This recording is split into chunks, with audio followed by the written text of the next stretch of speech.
Hello and welcome to the spiritual coder. जैसे कि आप भी सब लोगों ने मेरे गेट का पार्ट 1 पार्ट 2 देखा ही होगा। ये वीडियो पार्ट 3 होने वाला है। बेसिकली हम इस वीडियो में पढ़ने क्या वाले हैं, इस वीडियो में हम पढ़ने वाले कि ब्रांचिंग होता क्या है, उसको करते कैसे हैं और ब्रांचिंग के एडवांटेज क्या है, बेनिफिट्स क्या है और ये सब चीज़ें पढ़ने वाले हैं। तो चलिए हम शुरू करते हैं। तो मैं बेसिकली पहले थ्योरी ब्रांचिंग की बताऊँ, उससे अच्छा मैं आपको थोड़ा सा कोड में समझाता हूँ, मतलब कोड के साथ करके दिखाता हूँ ब्रांचिंग। देन हम उसकी थ्योरेटिकल पार्ट समझेंगे कि यार ब्रांचिंग क्यों करते हैं, उसके एडवांटेज क्या है एंड दिस थिंग। क्योंकि अगर मैं डायरेक्ट आपको सिर्फ थ्योरेटिकली समझाऊंगा तो आई डोंट थिंक सो कि वो आपको उतना समझ में आएगा। इसलिए तो बेसिकली मैं कर क्या रहा हूँ, अभी सिर्फ एक नया फोल्डर बना रहा हूँ जिसमें मैं आपको फाइल्स के साथ ब्रांचिंग और वगैरह परफॉर्म करके दिखाऊंगा। अब मैंने इसको नाम दे दिया सपोज डेमो 2, जैसे कि हमने लास्ट फोल्डर को नाम डेमो दिया था उसी सब उसके करस्पॉन्डिंग। ठीक है, अब मैं इसमें एक फ़ाइल बना रहा हूँ। तो फाइल बनाने के लिए हम हमारा नोटपैड यूज़ कर लेते हैं। नो, ओके, सो न्यू, और इसमें मैंने सेम जावा का कोड लिख देता हूँ।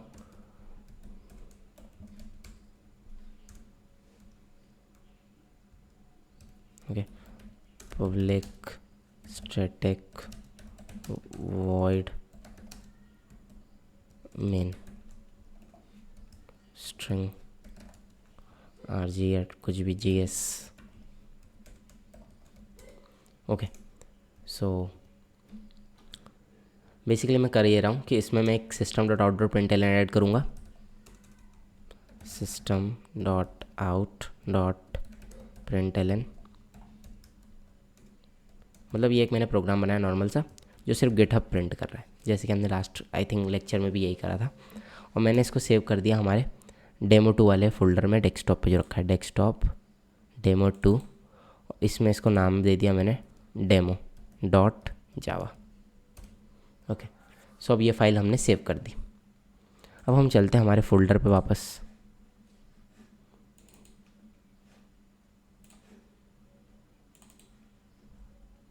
ओके, यहाँ से मैंने ओपन करी CMD, और वही जो हम फर्स्ट टाइम हमेशा गिट को किसी भी फोल्डर के लिए स्टार्ट करने के लिए कमांड यूज़ करते हैं, गेट इनिट कमांड को मैंने फायर करा। ओके, अब मैंने क्या करा, यहाँ कर दिया गेट ऐड डॉट, इस फाइल को कर दिया ऐड। देन मैंने इसको कर दिया कमिट -m डबल कोट में लिख दिया IC इसलिए लिख रहा हूँ इनिशियल कमिट। अभी यहाँ मैं पर्सनली आपको सिर्फ समझाने के लिए यूज़ कर रहा हूँ, इसलिए मैं यहाँ कोई मीनिंगफुल मैसेज नहीं पास कर रहा हूँ। लेकिन जब भी हम इसको कंपनी लेवल या पर्सनल प्रोजेक्ट पे भी यूज़ करते हैं तो हम यहाँ पर एक मीनिंगफुल मैसेज पास करते हैं जिससे हम समझ पाए कि हमने किस चीज़ का कमिट किया था। ओके, सो ये कमिट अब हमारा हो चुका है। अब मैं क्या कर रहा हूँ कि इस कमिट में मेरा क्या है, कोड जो है वो इतना लिखा हुआ है। अब मैंने क्या करा, यहाँ से मैंने देखा कि गेट ब्रांच नाम की कमांड को फायर किया। अब अभी ये बता रहा है कि आप मास्टर वाली ब्रांच पे हो। देन नेक्स्ट मैं एक और कमांड फायर कर रहा हूँ जिसका नाम है ब्रांच, फिर से ही ब्रांच, ओ सॉरी, मैं गिट चेकआउट फायर करने वाला हूँ। Git checkout -b। अब ये कमांड कर क्या रही है, बेसिकली ये कमांड एक नई ब्रांच बना के देगी मेरे को। गेट चेकआउट -b, और मैंने ब्रांच का नाम रख दिया न्यू। अब ये लिखा है कि switch to a new branch, मतलब मैंने एक न्यू नाम की ब्रांच बनाई, अब मैं उस पर आ चुका हूँ। अब अगर मैं फिर से गिट ब्रांच फायर करूँ तो यहाँ अभी तक जितनी सिर्फ एक ही ब्रांच आ रही थी, अब यहाँ पर मल्टीपल 2 ब्रांचेज आएंगी। अगर मैं कमांड फायर करूँ तो यहाँ 2 ब्रांच आ रही है, और जो ग्रीन कलर में आ रही है और जिसके आगे स्टार लिखा रहा है मतलब मैं करंटली उस ब्रांच पे हूँ। तो बाय डिफ़ॉल्ट मैं अभी लास्ट प्रोग्राम तक मास्टर ब्रांच में था जब तक मैंने ब्रांच बनाई नहीं थी। अब मैं न्यू वाली ब्रांच पे आ गया हूँ। ओके, तो अब ये जो मेरा कोड है न्यू ब्रांच का कोड है। सपोज़ मैं अगर यहाँ पर लिख दूँ system dot out dot print 5 बार डी। ओके, अब मैंने यहाँ 5 बार लिख दिया। ओके, अब मैंने क्या करा कि यहाँ ऐड करा, गेट ऐड डॉट, इस कोड को ऐड कर दिया, गेट कर दिया कमिट -m डबल कोट में लिख दिया SC सेकेंड कमिट। ओके, ये कमिट मेरा हो गया। अब अगर मैं ब्रांच को स्विच कर दूँ, मतलब अभी मैं न्यू पे आ गया था, अब अगर मैं वापस मास्टर पे जाऊँ और मैं यहाँ लिखूँ गेट चेकआउट और सिर्फ ब्रांच का नाम दे दूँ, ठीक है, -b के थ्रू न्यू ब्रांच बनती है। और अगर मैं यहाँ ब्रांच का नाम लिख दूँ मास्टर, तो मैं चले जाऊँगा मास्टर पे। यहाँ लिखा गया स्विच टू ब्रांच मास्टर। अब मैं आ गया हूँ मास्टर वाली ब्रांच पे। ओके, सो अगर मैं इस कोड पे अपने वापस जाऊँ तो देखो मैंने यहाँ कुछ भी चीज़ नहीं करी, अपने आप आ रहा है the file has been modified by another program, और मैं यस करूँगा तो मैं मेरे पुराने कोड पे वापस आ गया हूँ। जो कोड मैंने मास्टर वाली ब्रांच पे लिखा था मैं उस कोड पे आ गया हूँ। अब अगर मैं वापस यहाँ से स्विच करके दिखाऊँ आपको अपनी करंट मतलब न्यू वाली ब्रांच पे, और मैं फिर इस फाइल पे जाऊँ तो यहाँ फिर से लिखा है कि ये फाइल हैज़ बीन मॉडिफाइड, और मैं अगर वापस यस करूँ तो देखो मेरा ये न्यू ब्रांच का कोड आ गया। मतलब अगर आप साइमल्टेनियसली चाहते हो मल्टीपल पार्ट्स पे एक साथ वर्क करना, जैसे जैसे अगर अब हम थोड़ा थ्योरेटिकली चले, जैसे सपोज़ हमारा ये प्रोग्राम का फ्लो चल रहा है, ये हमारा प्रोजेक्ट चल रहा है। अब मैं करंटली चाहता हूँ कि मैं कुछ पर्टिकुलर वर्क कर रहा हूँ, ठीक है। यहाँ पर भले यूर वर्क वगैरह लिखा है, ये भी मैं समझाऊंगा, बट अभी आप सिर्फ जो मैं समझा रहा हूँ उस पर ध्यान दें, ओके। सो बेसिकली हमारा फ्लो चल रहा है। अब मैं सोच रहा हूँ कि यार मैं करंट में कुछ काम कर रहा हूँ, इस काम को करते हुए मुझे थोड़ा टाइम हो गया, सपोज़ मैंने 20% काम कर लिया, कोड कर लिया, ओके। अब मेरा मन कर रहा है कि यार अभी ये फीचर नहीं, मेरे को तो कुछ और काम करना है। तो मैंने क्या करा, अपनी ब्रांच को स्विच करके आ गया मैं वापस इस वाली ब्रांच पे, और इस ब्रांच पे जो काम मुझे करना है मैंने वो करना चालू कर दिया। सपोज़ इस काम को मैंने कर लिया 30%। अब मेरा मन कर रहा है कि यार नहीं पुराना काम वापस कर लेता, तो मैं वापस अपनी ब्रांच पे स्विच कर गया। और वापस स्विच करने के बाद क्या हुआ, इसका बेनिफिट कि जो मेरा पुराना किया हुआ 20% वर्क था, जो मेरा पुराना किया हुआ 20% वर्क था वो यहाँ से गायब नहीं हुआ, वो अभी 20% सेव्ड है। और जो मेरा दूसरी ब्रांच पे किया हुआ 30% था वो भी किया हुआ सेव है। इट मीन्स अब मैं अगर इस ब्रांच से इस ब्रांच पे स्विच करूँगा तो मैंने जो पुरानी वर्किंग करी थी 20% इस फीचर के लिए वो सेव्ड है, और जो मैं अगर इस फीचर पे वापस आऊँगा तो वो भी सेव्ड है। मतलब मैं मल्टीपल पार्ट्स पे एक साथ काम कर सकता हूँ और जिस तरीके से मैं वर्क करना चाहूँ। अगर मैं चाहता हूँ कि नहीं यार अभी मेरा इस पे वर्क करने का मन नहीं है, मैं इस पे वर्क करने का मन, तो मैं वो स्विचिंग भी कर सकता हूँ। साथ ही साथ अगर जैसे हमको डिफरेंट डिफरेंट फीचर्स एक साथ कंपनी प्रोवाइड करती है तो क्या होता है, फीचर्स चलते हैं लंबे दिन। जैसे सपोज़ मेरे को कोई नया काम दिया, वो काम मुझे 3 दिन तक करना है। अब 3 दिन ज़रूरी तो है नहीं कि मैं सिर्फ उसी कोड में चेंजेस करूँगा, हो सकता है ना मुझे कुछ और भी काम मिले, तो मुझे बार बार काम को शिफ्ट करना पड़ेगा कि यार थोड़ी देर मुझे इस पे काम करना है, देन थोड़ी देर मुझे उस पे काम करना है। तो उस पर्पज़ से भी हम ब्रांचिंग बनाते हैं।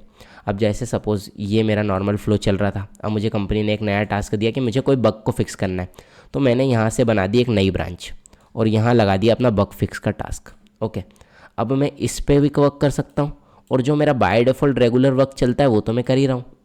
मतलब अब अगर मेरे को कभी मन हुआ कि मैं बग फिक्सेस करने चले हूँ तो मैं ब्रांच स्विच कर सकता हूँ, ब्रांच स्विच करके आ सकता हूँ अपनी बग फिक्स वाली ब्रांच पे। अगर मुझे लगता है कि नहीं यार अभी वो नहीं करना, वापस कोड ही करना है, तो मैं वापस अपनी ब्रांच पे आ सकता हूँ। मतलब एक साथ साइमल्टेनियसली मल्टीपल टास्क को हैंडल करने के लिए, मल्टीपल फीचर्स को हैंडल करने के लिए हम इस चीज़ को यूज़ करते हैं। साथ ही साथ अब जैसे कि बाय डिफ़ॉल्ट जो हमारी होती है गिटहब पे, वो होती है master branch, okay. Master mainly 2 ही वर्ड्स यूज़ होते हैं, एक होता है मेन और एक होता है मास्टर। ये दोनों का मतलब एक ही चीज़ है। हमारी मेन करंट जो मेन सबसे मेन ब्रांच होती है, मतलब जहाँ हमारा मेन कोड होगा उसको बोलने के लिए यूज़ किया जाता है इन दो टर्मिनोलॉजी का, जिसमें मेन को और मास्टर दोनों वर्ड्स यूज़ किए जाते हैं, ओके। सो बेसिकली ये दर्शा रहा है कि हमारा मेन कोड क्या है, ओके। अब सपोज़ आपका और आपका फ्रेंड दोनों एक साथ कुछ वर्क कर रहा है। अब आपको जो काम दिया है ये आपका वर्क है और ये आपके फ्रेंड का वर्क है। सो बेसिकली इसमें हो क्या रहा है कि जैसे हमारा करंट जो मेन कोड है उसमें तो हम चाहते नहीं कि कोई चेंज करें। जैसे अगर सपोज़ आपने कोई मेन आपका कोड बना के तैयार कर लिया, अब आप चाहते हैं कि इसमें कुछ नया फिर से बनाना, इसमें कुछ नया ऐड करना, तो आप क्या इसी कोड में डायरेक्ट वर्क करना चाहेंगे कि आप चाहेंगे कि यार इसकी एक नई कॉपी मिल जाए, उस कॉपी में जो भी चेंज करना मैं चेंज कर लूँ, अगर वो कंप्लीट हो गई तो मैं उसको यहाँ पर शिफ्ट कर दूंगा कि यार अब ये मेरा नया मेन है।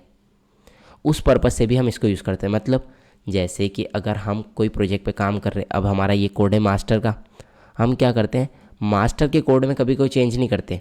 हमको जब भी कोई नया काम करना होता है हम एक अपनी नई पर्सनल ब्रांच बनाते हैं, उस कोड को हम हमारी ब्रांच में लेते हैं और उस ब्रांच वाले कोड पे काम करना चालू करते हैं। अब सपोज़ ये काम मैंने करना चालू करा, मुझे लगता है कि यार ये काम मेरा 100% परफेक्ट बन चुका है, अब ये कोड परफेक्ट है, अब मैं इसको ऐड करता हूँ, तो फिर आप इस कोड को अपनी पुरानी जो मेन ब्रांच है उसमें ऐड करवा सकते हैं।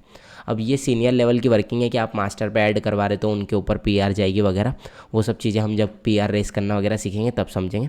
बेसिकली ब्रांच करती क्या है, आई थिंक अब आप समझ गए होंगे कि ब्रांच का मेन वर्किंग ये है कि जब भी आप किसी नए फीचर पे काम करते हैं, आप मल्टीपल फीचर्स पे काम करते हैं या आप मल्टीपल इंजीनियर्स मिलकर काम करते हैं, उन केसेस में जैसे कि अब आप चाहते हैं कि आप भी काम कर रहे हैं, आपका जो मेन मास्टर पे काम चल रहा है वो तो चल ही रहा है, साथ ही साथ आपका फ्रेंड भी करंट में काम कर रहा है। इस केसेस में भी हम ब्रांचिंग को यूज़ करते हैं। इस केसेस में क्या, वो इस कोड में ना कोई चेंज करते हुए मेन कोड में अपना पर्सनल कोड में चेंज कर रहा है। जब उसको लगेगा कि उनका काम कंप्लीट हो गया तो वो भी अपना ब्रांच में कोड ऐड कर देगा। सेम वैसे ही आप भी अपना कोड ब्रांच पे लेके अपनी वर्किंग कर रहे हैं। तो इससे होता क्या है कि हमारे मेन कोड में कोई इम्पैक्ट नहीं पड़ता अगर हम पर्सनली कोई मिस्टेक भी कर देते हैं। जैसे सपोज़ मेरे मेन कोड में की बजाय मतलब मैंने एक ब्रांच बनाई, उसमें कोई मिस्टेक कर दी, तो वो मिस्टेक ब्रांच में, तो हम उस ब्रांच को रिमूव कर सकते हैं, हम उसमें कमिट बैक कर देंगे, हम हमारे मेन कोड में कोई चेंज नहीं करेंगे। इससे क्या होगा, हमारा जो मेन कोड है वो एनकैप्सुलेटेड रहेगा, वो हमेशा सेफ रहेगा, वो हमेशा सिक्योर रहेगा, उसमें कोई इशू नहीं आ सकते। अगर हम यही फीचर ना होता ब्रांचिंग का और हम मेन कोड में ही सब लोग मॉडिफाई कर रहे होते तो मेन कोड में कितने इशू आ सकते थे। हमारा मेन कोड एनकैप्सुलेटेड नहीं रहता, सिक्योर नहीं रहता, इसलिए उन्होंने ये फीचर दिया कि आप ब्रांच बना के काम कर सकते हो। आई थिंक अब आप ब्रांचिंग समझ गए होंगे। और जब जैसे आप पर्सनल समझ सपोज कर सकते हैं कि अगर आप पर्सनल भी कोई प्रोजेक्ट पे काम कर रहे हैं, अब आपका मूड नहीं है कि यार अभी करंट पेज पे काम करने का, आपका मूड है कि कोई और डिफरेंट पेज पे, तो आप ऐसे न्यू ब्रांचेस बना सकते हैं। जैसे आपने ब्रांच बना ली लॉगिन, ब्रांच बना ली रजिस्ट्रेशन, ब्रांच बना ली मेनू। अभी आपका मन नहीं है रजिस्ट्रेशन वाले पेज पे काम करने का, तो आप लॉगिन वाली ब्रांच पे चलेगा और लॉगिन वाले पेज पे काम करने लग गए। आपका मन नहीं कि अभी लॉगिन पे काम करने का, तो आप अपने रजिस्ट्रेशन वाले पेज पे चलेगा और उस पे काम करने लगा है। अब जैसे आपका सपोज़ काम कंप्लीट हो गया, अब मैं काम को दर्शाने के लिए जैसे मेरी फाइल है उसमें यूज़ कर रहा हूँ कि यार मेरे को 5 गिटहब के प्रिंट करवाना था, ये काम मेरा कंप्लीट हो गया। तो अब मैं चाहता हूँ इस काम को अपने पुराने वाले कोड में ऐड करना, तो मैंने क्या लिखा, गेट मर्ज। और वैसे मैं भी ब्रांच पे कौन सी हूँ, मैं अभी करंट न्यू ब्रांच पे, तो मैं पहले अपनी ब्रांच स्विच करता हूँ। अब मैं वापस आ गया अपने मास्टर पे, मतलब जो मेरा मेन कोड है मैं उस पर वापस आ गया। अब मेन कोड पे अगर मैं जाके देखूँ तो यहाँ तो अभी सिर्फ सिंगल ही गिटहब है, पर मैं चाहता हूँ कि यार यहाँ पर कंप्लीट अब मेरा काम जो हो चुका है न्यू वाली ब्रांच का वो भी आ जाए। तो मैंने लिखा गेट मर्ज और यहाँ लिख दिया न्यू। अब जैसे ही मैंने गिट मर्ज लिखा तो ये बता रहा है कि कितने इंसर्शन हुए, कितने डिलीशन हुए, वो सब को जानने देते हैं। अब देखेंगे तो हमारे मास्टर पे भी मेन वो जो काम आ चुका है जो मैंने न्यू के लिए किया था। इट मीन्स इसको अगर मैं एग्जांपल देके समझाऊं कि सपोज़ मैंने लॉगिन वाला फीचर कंप्लीट कर लिया, अब मुझे लगता है कि यार मेरे लॉगिन वाले फीचर को मास्टर में ऐड कर देना चाहिए क्योंकि वो कंप्लीट हो चुका है। तो हम क्या करते हैं, हम मर्ज कमांड फायर करते हैं। मर्ज कमांड हमारे किसी और ब्रांच के कोड को इस ब्रांच में लाके मर्ज कर देती है। हमने क्या किया, हमारे लॉगिन के कोड को मास्टर में मर्ज करा दिया। मैंने एग्जांपल न्यू के थ्रू समझाया, बट आप इसको लॉगिन रजिस्ट्रेशन से डिफरेंट पेज के लिए समझ सकते हैं। आई थिंक आप ब्रांचिंग समझ गए होंगे, ब्रांचिंग को कैसे करते हैं वो समझ गए होंगे। अगर इसके लिए आपको मैं कमांड्स को थोड़ा सा आइडिया दूँ तो बेसिकली हमने जो सबसे पहले कमांड यूज़ करी थी उसका नाम था गेट ब्रांच। ये कमांड क्या करती है, ये कमांड हमको शो करती है all branches, show all branches, ये हमको सारी ब्रांचेस शो करती है। एक कमांड हमने यूज़ करी थी गेट चेकआउट -b और इसके आगे मैंने लिख दिया था न्यू। तो ये इस कमांड ने हमारे लिए क्या करा, पहले तो हमारे लिए क्रिएट करी एक new branch, create new branch. Okay, हमारे लिए एक नई ब्रांच बनाई। साथ ही साथ क्या करा, हमको उस ब्रांच पे शिफ्ट भी करा। जैसे अभी तक हमको क्या हो रहा है, बार बार कमांड फायर करना पड़ती है ब्रांच के शिफ्ट करने के लिए, पर इसने क्या करा, न्यू नाम की एक ब्रांच तो बनी और साथ ही साथ हमको उस ब्रांच पे शिफ्ट करा, मतलब हम शिफ्ट होकर न्यू ब्रांच पे भी चले आएंगे। तो create new branch and shift to that branch, shift okay, shift है, स्विफ्ट नहीं है। Okay, shift to that branch, okay, shift to that branch. हमने अभी तक 2 कमांड देखी कि एक गेट ब्रांच हमको सारी ब्रांच बता रही है, गेट चेकआउट -b न्यू हमको ब्रांच बना के भी दे रही है, साथ साथ उस पर शिफ्ट भी करवा रही है। एक हमने अलग से कमांड और देखी जिसका नाम था गेट चेकआउट और ब्रांच का नेम, उसमें -b नहीं था। जैसे गेट चेकआउट और अगर मैं यहाँ आपके समझने के लिए लिख दूँ BRCH_NAME, ठीक है, ब्रांच नेम, ये जो चीज़ लिखी है मैंने इसका मतलब है ब्रांच का नेम देना। तो ये हमको क्या करेगी, ये हमको कर देगी शिफ्ट टू दैट ब्रांच, उस ब्रांच पे शिफ्ट कर देगी। ये कमांड हम ब्रांच शिफ्ट करने के लिए यूज़ कर रहे हैं, ये कमांड हम ब्रांच को क्रिएट करने साथ साथ शिफ्ट करने के लिए यूज़ कर रहे हैं, ये हम सारी ब्रांच को शो करने के लिए यूज़ कर रहे हैं। देन लास्ट मैंने एक कमांड और यूज़ करी थी जिसका नाम था गेट मर्ज मर्ज और ब्रांच नेम। अब ये कमांड क्या करती है? ये कमांड ये करती है कि हम करंटली जिस ब्रांच पे हैं उस ब्रांच में लाके जिस ब्रांच का हमने नाम दिया उसको मर्ज कर देगी। जैसे अगर हम करंटली होते हैं लॉगिन वाली ब्रांच पे और हम बोलते हैं कि मर्ज कर दो रजिस्ट्रेशन, तो वहाँ पर लॉगिन के कोड में आके रजिस्ट्रेशन का कोड मर्ज हो जाता। इट मीन्स कि क्या करती है, it merge the code of the branch with current branch. It merge the code of branch, कौन सी ब्रांच? जिसका हमने नाम दिया। It merge the code of the branch that we have provided here with the current branch. It merge the code, it merge the code of that branch that we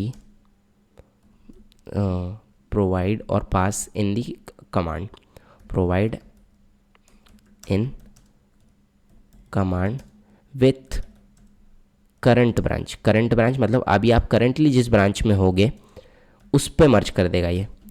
जैसे कि suppose मैं यहाँ पर master branch पे था और मैंने बोला था कि मर्ज कर दो न्यू को, तो मेरे मास्टर वाले कोड में आके न्यू वाली ब्रांच मर्ज होगी।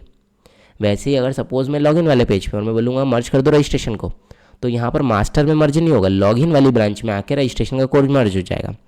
अब देन अगर मुझे मास्टर पे इस कोड को भेजना है तो मुझे मास्टर में मर्ज करना पड़ेगा लॉगिन वाली ब्रांच को, तो वहाँ पर मुझे मेरे मास्टर में लॉगिन और रजिस्ट्रेशन दोनों का कोड हो जाएगा।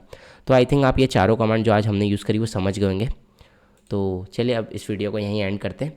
इसके नेक्स्ट पार्ट में मैं इसके करस्पॉन्डिंग आगे एडवांस फीचर ज़रूर समझाऊंगा।